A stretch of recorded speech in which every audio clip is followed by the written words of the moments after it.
Hello friends, நான் Ashwin Babu.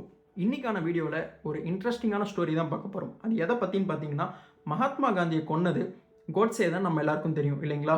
But ஆனால் கோட்ஸே அதுக்கு முன்னாடி என்ன பண்ணிட்டு இருந்தார், அவருடைய பாஸ்ட் ஹிஸ்ட்ரி என்ன, அவருடைய ஐடியாலஜி எப்படி இருந்தது, அதெல்லாம் பற்றி தான் இந்த வீடியோவில் இருக்க போது ரொம்பவே இன்ட்ரெஸ்டிங்காக இருக்கும். ஓகேங்களா?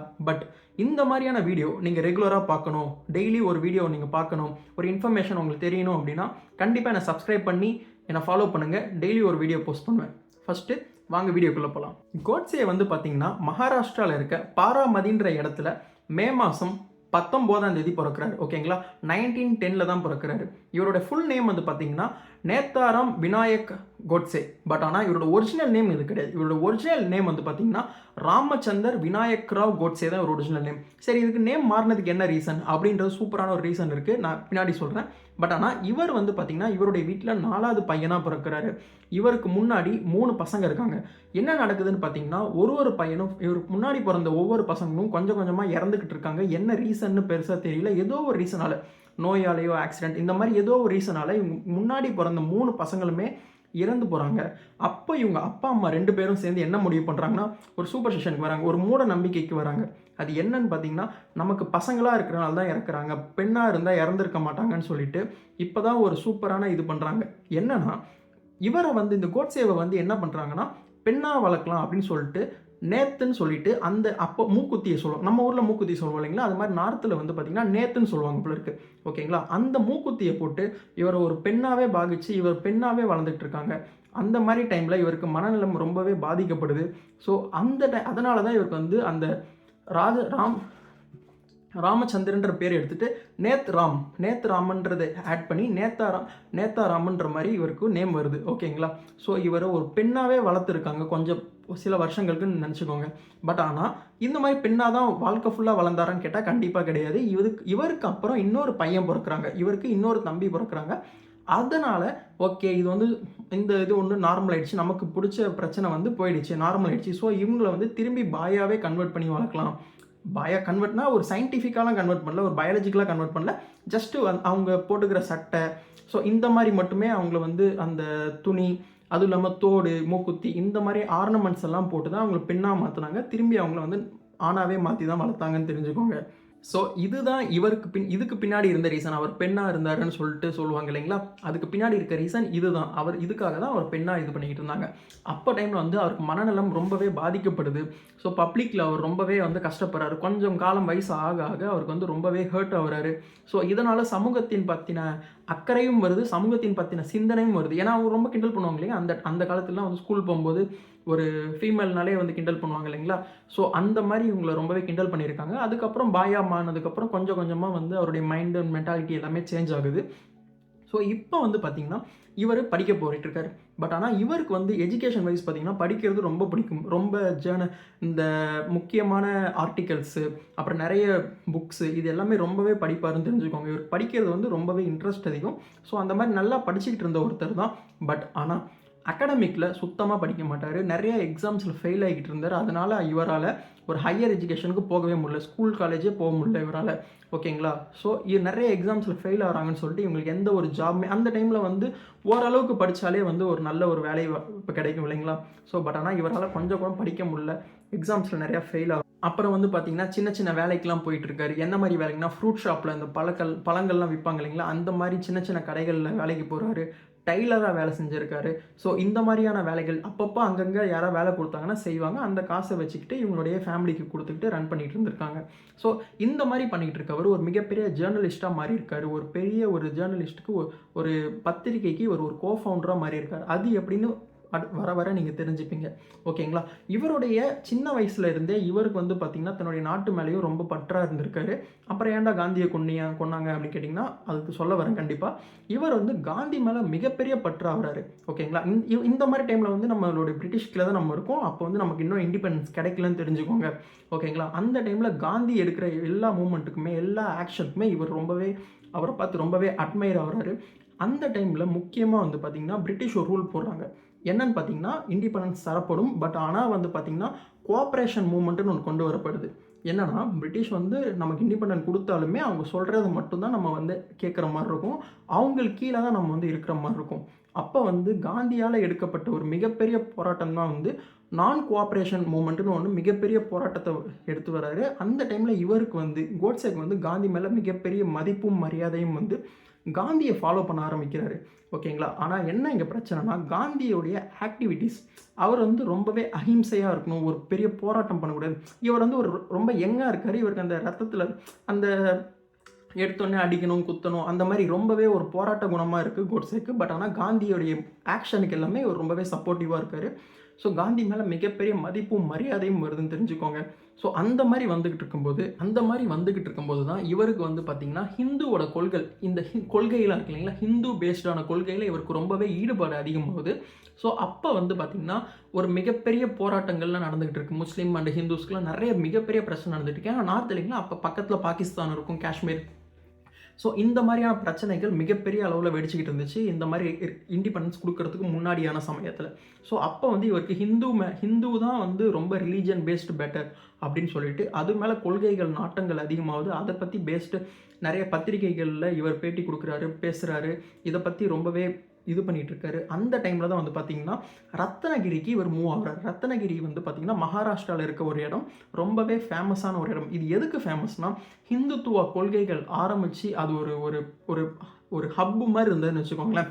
ஏன்னா அங்கே தான் வந்து பார்த்திங்கன்னா சாவர்கர் அவர் அங்கே தான் இருக்கார். ஏன்னா இவரோட ஃபுல் நேம் வந்து பார்த்திங்கன்னா விநாயக் தாமோதர் சாவர்கர். ஓகேங்களா. இவருடைய ஐடியாலஜி பேஸ்டு எல்லாமே வந்து பார்த்திங்கன்னா சாவர்கர் யாருன்னா ஆர்எஸ்எஸ் உடைய இது இப்போ ஃபார் எக்ஸாம்பிள் எப்படி தமிழ்நாட்டில் வந்து திராவிடம்னு சொன்னால் நம்ம பெரியாரை சொல்கிறோமோ, ஆர்எஸ்எஸ்ல ஹிந்துத்துவான்னு சொன்னீங்கன்னா அவருக்கு சாவர்கர் தான் அவருடைய தலைவராக வந்து வைப்பாங்க. ஓகேங்களா. அங்கே அந்த எந்த நாடும் மகாராஷ்டிராவில் இருக்க ரத்னகிரின்ற இடத்துல தான் வந்து இவர் மூவ் ஆகுறாரு. இவர் இருக்க இடத்துல இருந்து ரத்னகிரிக்கு மூவ் ஆகுறாரு. அங்கே வந்து பார்த்திங்கன்னா இங்கே வந்து சாவர்கருடைய கொள்கைகளையும் கோட்பாடுகளையும் இவர் ரொம்பவே ஈடுபாடு அதிகமாகி இங்கே வந்து காந்தி வழியில் வந்துட்டு இருந்த இவர் சாவர்கரை ரொம்பவே நாடி அவர் பக்கம் வந்து அவருடைய ஐடியாலஜியில் இவர் ரொம்பவே டீப் டைவ் பண்ணுறாரு. எப்படின்னா வந்து ரொம்பவே பொலிட்டிக்கலாக திங்க் பண்ணுறாரு. ஸோ பொலிட்டிக்கலாக அப்போ தான் ரொம்ப அதிகமாக மாற ஆரம்பிக்கிறாரு சாவர்கருடைய வழியை ஃபாலோ பண்ணிகிட்டு இருக்கும்போது. ஸோ அந்த மாதிரி ஃபாலோ பண்ணிகிட்டு இருக்கும்போது இவர் வந்து பார்த்திங்கன்னா அதுக்கப்புறம் ஆர்எஸ்எஸ்லையும் சேர்றாரு. ஆர்எஸ்எஸ்னால் நம்ம முக்கால்வாசி பேருக்கு ஆர்எஸ்எஸ்னால் என்னவே நல்லா தெரிஞ்சிருக்கும். பட் ஆனால் ஆர்எஸ்எஸோடைய ஃபுல் ஃபார்ம் என்னன்னு பார்த்தீங்கன்னா ராஷ்ட்ரிய ஸ்வயம் சேவர் சங்கம். ஓகேங்களா. ஸ்வயம் சேவர்னா ஒன்றும் கிடையாது, ஒரு வாலண்டரி பேஸ்ட், அந்த வேர்டுக்கு ஒரு ஈக்குவலைஸ் தானே. ராஷ்ட்ரிய ஸ்வயம் சேவர் சங்கத்தில் சேர்றாரு. அதுதான் வந்து பார்த்திங்கன்னா இப்போ நம்மளுடைய பொலிட்டிக்கலில் வீடியோஸில் நிறைய பேர் பேசியிருப்பாங்களே, ஆர்எஸ்எஸ் தான் வந்து பிஜேபியோட தலைமை, ஆர்எஸ்எஸ் தான் இழுக்குது, இந்த விஜய் வந்து ஆர்எஸ்எஸோடைய B team, A team, Seeman C team, so இந்த மாதிரிலாம் சொல்லிட்டு இருக்காங்களே, அந்த ஆர்எஸ்எஸ் தான் இது. இப்போ தெரியுதுங்களா ஆர்எஸ்எஸ் எவ்வளோ பெரிய இயக்கம் எப்போலேருந்து ஆரம்பிக்குது. இண்டிபெண்டன்ஸ்க்கு முன்னாடியிலேருந்து இந்த ஆர்எஸ்எஸ் இயக்கம் இருக்குது.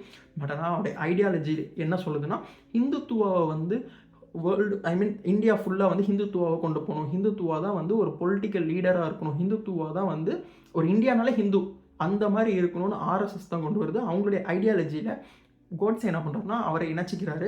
ஸோ அங்கே போயிட்டு மிகப்பெரிய கீ லீடராகவும் கோட்ஸே மிகப்பெரிய ஆளாக வராருன்னு தெரிஞ்சுக்கோங்க. ஏன்னா சாவர்கர் அதுக்கப்புறம் வந்து பார்த்திங்கன்னா அதில் இவரும் போய் இணைஞ்சு அவருடைய வழியாக வராரு. இவரும் வந்து அந்த ஆர்எஸ்எஸில் சேர்ந்துருக்காரு. ஓகேங்களா.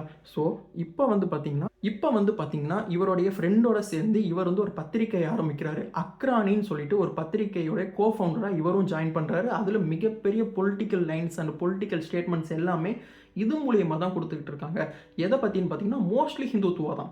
ஆர்எஸ்எஸ்னாலே ஃபுல் அண்ட் ஃபுல் ஹிந்துத்துவா. அதோடைய கொள்கையோடைய அடிநாதமே வந்து பார்த்திங்கன்னா ஹிந்துத்துவாவை பேஸ் பண்ணி தான் இருக்கும். ஹிந்து ரிலீஜியன் வந்து அவங்கள எப்படிலாம் ஹிந்து ரிலீஜனை வந்து மேல்படணும், ஹிந்து ரிலீஜனாக எப்படி இருக்கணும், இதை பேஸ் பண்ணி இருக்கிறது தான் ஆர்எஸ்எஸோடைய கொள்கை. அதை பேஸ் பண்ணி தான் அவங்களுடைய ஐடியாலஜி, அவங்களுடைய டீம் அண்ட் எஃபெக்ட், அவங்களுடைய பொலிட்டிக்கல் பார்ட்டியை அதை பேஸ் பண்ணி தான் இருக்கும். ஓகேங்களா. ஸோ நம்ம இங்கே எப்படி திராவிடம் பேஸ் பண்ணி கொள்கைகள் இருக்கும், அங்கே வந்து ஆர்எஸ்எஸ் வந்து ஹிந்துத்துவா பேஸ் பண்ணி தான் இருக்கும். ஸோ அக்ரானின்னு சொல்லிட்டு ஒரு பத்திரிகை இவரோட ஃப்ரெண்டோட சேர்ந்து இவர் கோஃபவுண்டராக இருக்கார், ஒரு பத்திரிகை ஆரம்பிக்கிறார். அதுதான் காலப்போக்கில் ஒரு நேம் அக்ரானிலேருந்து என்ன நேமாக மாறுதுன்னா ஹிந்து ராஷ்ட்ரா அப்படின்னு சொல்லிட்டு அந்த அக்ரானின்ற பத்திரிகை அதிலிருந்து மாறுது. ஓகேங்களா. அதுக்கப்புறம் வந்து பார்த்திங்கன்னா அதுக்கப்புறம் வந்து பார்த்தீங்கன்னா, இந்தியாவுக்கு வந்து இண்டிபெண்டன்ஸ் கிடைக்குது. எப்படி வந்து பார்த்தீங்கன்னா, அப்போ தான் ஒரு பார்ட்டிஷன் ஆகுது. ஃபர்ஸ்ட்டு எப்போ கிடைக்குது? ஆகஸ்ட் 15, 1947ல இண்டிபெண்டன்ஸ் கிடைக்குதுங்களா? ஆனா கிடைக்கும்போது என்ன ஒரு பிரச்சனைனா, மிகப்பெரிய கலவரங்கள், போராட்டங்கள் நடக்குது. எதனாலனா, இந்தியாவையும் பாகிஸ்தானையும் அப்போ தான் பிரிக்கிறாங்க. எதை பேஸ் பண்ணி பிரிக்கிறாங்கன்னா, ரிலிஜியன் பேஸ் பண்ணி பிரிக்கிறாங்க. ஹிந்துஸும், சிக்கிம்ஸும் இந்தியாக்குள்ள வராங்க. முஸ்லிம்ஸ் எல்லாருமே வந்து பார்த்தீங்கன்னா, பாகிஸ்தானுக்கு போகிறாங்க. இங்கே வந்து நிறைய குழந்தைகள், தந்தை, பெரிய அப்பா, அம்மா நிறைய பேர் பிரியிறாங்க. ஃபேமிலிஸ் நிறையா பிரியுது. ஒரு மிகப்பெரிய போராட்டம் நடக்குது. கலவரம், ரியாட் மோசமாக நடந்துக்கிட்டு இருக்கு. ஸோ அந்த டைமில் வந்து பார்த்தீங்கன்னா, ஒரு அக்ரிமெண்ட்டில் ஒரு பாயிண்ட் என்னென்னா, 550 மில்லியன் ருபீஸ் வந்து பார்த்தீங்கன்னா, இந்தியன் ருபீஸ் தான். 550 மில்லியன் இந்தியன் ருபீஸ் வந்து பார்த்தீங்கன்னா, இந்தியாவிலேருந்து பாகிஸ்தானுக்கு தரணும்னு ஒரு அக்ரிமெண்ட் இருக்குது. இது வந்து தானாக சொந்தமாக எடுக்கிற எந்த ஒரு முடிவுமே கிடையாது. அக்ரிமெண்ட் இருக்குது. அதை பேஸ் பண்ணி காந்தி வந்து என்ன பண்ணுறாருன்னா, மகாத்மா காந்தி அதுக்கு ரொம்பவே வந்து ஈடுபாடோடு இருக்கார். கொடுத்தாகணும், பிரிக்கிறோன்னு முடிவாயிடுச்சு. பிரிக்கிறோன்னும் போது நம்ம கண்டிப்பாக கொடுத்து தான் ஆகணும் அப்படின்னு இருக்காரு. ஸோ அந்த டைமில் அப்போ வந்து அவங்க எனிமி பார்ட்டி மாதிரி தான் இருக்காங்க. இந்தியா, பாகிஸ்தான் மிகப்பெரிய, இப்போவே இந்தியா பாகிஸ்தான்னாலே நிறைய பிரச்சனை போய்கிட்டு இருக்கும் இல்லைங்களா? இந்தியா பாகிஸ்தான்னா அப்போ மிகப்பெரிய போராட்டம் வெடிச்சுக்கிட்டு இருக்கும். முஸ்லீம்ஸும் இந்தியா அந்த ஹிந்துஸும் குள்ள அவ்வளோ ப்ராப்ளம் இருந்துச்சு. அப்போ கோட்ஸே வந்து பார்த்திங்கன்னா, அந்த 550 மில்லியன் வந்து பாகிஸ்தானுக்கு தரக்கூடாது. தந்தம் அப்படின்னா அவங்க வந்து ஒரு எனிமி கண்ட்ரி, அவங்க மிகப்பெரிய வலிமை அடைஞ்சிருவாங்க. நம்ம தான் வந்து அது கொடுக்கக்கூடாது. ஸோ அவங்க வலிமை அடைகிறதுக்கு நம்ம ஒரு வழி வகுத்து கொடுக்கக்கூடாது. பட் ஆனால் ஒன்றும் பண்ண முடியாது. அக்ரிமெண்ட்டில் இருக்குது. பிரிட்டிஷ் தான் வந்து இண்டிபெண்டன்ஸே தராங்க. அப்போது இண்டிபெண்டன்ஸ் தந்துட்டு தான் போகிறாங்க. அவங்க தான் பிரிக்கவும் செய்கிறாங்க. ஸோ அப்படி பிரிக்கும் போது அக்ரிமெண்ட்டும் போடுறாங்க இல்லைங்களா? ஸோ அதுக்கு அக்செப்ட் பண்ணிட்டு தான் அந்த பிரிக்கவும் செய்கிறாங்க. அந்த மாதிரி டைமில் இது கொடுக்கக்கூடாதுன்னு சொல்லிட்டு இதில் தான் வந்து பார்த்திங்கன்னா, அவர் வந்து ஃபைனலாக ரொம்பவே கோட்ஸே வந்து ட்ரிகர் ஆகி அவர் மேலே தாக்குதல் நடத்தியே ஆகணும்னு முடிவு பண்ணுறாரு. இது எப்போ நடக்குது, எங்கே நடக்குதுன்னு பார்த்திங்கன்னா, பிர்லா ஹவுஸ்னு ஒன்று இருக்குது. அது வந்து ஒரு மிகப்பெரிய ஒரு வீடு அது. அந்த மாதிரி ஒரு அங்கே தான் வந்து நிறைய மீட்டிங்ஸ்லாம் நடக்கும். நிறைய பேர் வந்து முக்கியமான முடிவுகள் எடுக்கிறது இந்த பிர்லா ஹவுஸ்ன்ற இடத்துல தான் நடக்கும். ஓகேங்களா? எப்போ நடக்குதுன்னு பார்த்தீங்கன்னா, ஒரு ஜான்வரி 30ஆம் தேதி அவர் வந்து சுடுறாரு. ஓகேங்களா? எங்கே சுடுறாரு? ஜான்வரி 30, 1947ல் நமக்கு சுதந்திரம் கிடைக்குது. ஆகஸ்ட் மாதம். ஜான்வரி கொஞ்சம் ஒரு 6-7 மாதத்துலேயே வந்து பார்த்திங்கன்னா, இவர் வந்து அந்த பிர்லா ஹவுஸ் அந்த மீட்டிங் அப்போது டைரெக்டாக இவர் உள்ளே வராரு. உள்ளே வந்து ஒரு பிஸ்டல் எடுக்கிறாரு. 3 குண்டு சுடுறாரு. காந்தி மேலே 3 வாட்டி சுடுறாரு. அந்த பிஸ்டலோட பேர் வந்து பார்த்திங்கன்னா பிரிட்டா M1934 அந்த பிஸ்டலோட பேர். அந்த அளவுக்கு ஃபேமஸான ஒரு இது. ஸோ அதை வச்சு 3 தடவை காந்தியை சுடுறாருன்னு தெரிஞ்சுக்கோங்க. ஸோ இப்படி தான் இந்த மாதிரி நடந்திருக்கு இவருடைய. இதுக்கப்புறம் என்ன பண்ணுறாங்க, அவங்கள வந்து கேஸ் போடுறாங்க. அந்த டைம்லேயே வந்து இவர் வந்து தப்பிச்சு உடனே சுட்டாங்க. உடனே போலீஸ் வந்து பிடிச்சிட்டு கொண்டு போயிட்டு கோர்ட்டுக்கு போகிறாங்க. ரெட் ஃபோர்ட்டுக்கு போகிறாங்க. ரெட் ஃபோர்ட்டில் போயிட்டு நிறைய வாதங்கள் நடக்குது. ஸோ இவர் வந்து ஒத்துக்கிறாரு, நான் தான் சுட்டேன். எதனால் சுட்டேன்னா, இந்த மாதிரி முஸ்லீமுக்கு ரொம்பவே ஆதரவாக காந்தி நிலைப்பாடு இருந்தது. எங்களால் அதை பொறுத்துக்க முடியாது. இந்தியா வந்து ஹிந்து தான் ஒரு முன்னாடி வச்சு நடக்கணும் அப்படின்னு சொல்லிட்டு தான் காந்தியை வந்து நான் சுட்டேன்னு அவரே அக்செப்ட் பண்ணிக்கிறாரு. இவருக்கு வந்து தூக்கு தண்டனை விதிக்கப்படுது. தூக்கு தண்டனை கொடுத்து இவர் தூக்குலையும் போடப்படுறாருன்னு தெரிஞ்சுக்கோங்க. ஸோ இதுதான் ஃப்ரெண்ட்ஸ், நான் இன்றைக்கி உங்கள்கிட்ட நமக்கு தெரியாத விஷயம் இல்லை, நீங்கள் கண்டிப்பாக தெரிஞ்சிருப்பீங்கன்னு நம்புகிறேன். ஸோ இந்த மாதிரியான இன்ஃபர்மேஷன்ஸ்லாம் நான் உங்கள்கிட்ட ஷேர் பண்ணணும்னு ஆசைப்பட்டேன், ஷேர் பண்ணிட்டேன். ஸோ தெரிஞ்சிருக்கும்னு நம்புகிறேன். ஓகே, இந்த மாதிரியான வீடியோஸ் டெய்லியும் நீங்கள் பார்க்கணும் அப்படின்னா கண்டிப்பாக சப்ஸ்கிரைப் பண்ணிக்கோங்க. டெய்லி ஒரு வீடியோ போஸ்ட் பண்ணுவேன். டாட்டா, பாய்.